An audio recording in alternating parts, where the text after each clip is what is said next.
చైనాలోని గ్వాంగ్యాంగ్ province హువాయింగ్ పర్వతంపై shocking ఘటన జరిగింది.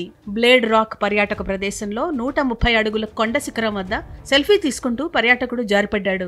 దీనికి సంబంధించిన వీడియో నెట్టింట వైరల్ గా మారింది. అతను ఫోన్ పట్టుకుని కొండ అంచున నడుస్తున్నాడు. రాళ్లపై తన అడుగులు ఎక్కడ పడుతున్నాయో చూసుకుంటూ అడుగులేస్తున్నాడు. సెల్ఫీ కోసం ఒక్కసారిగా తిరిగాడు. అంతే, క్షణాల్లో అతని పాదాల కింద ఉన్న రాయి జరిగి అదుపు తప్పి లోయలోకి జారిపడ్డాడు. అలా కింద ఉన్న చెట్ల పొదల్లోకి పడిపోయాడు. ఇది చూసిన తోటి హైకర్లు దెబ్బకు షాక్ అయ్యారు.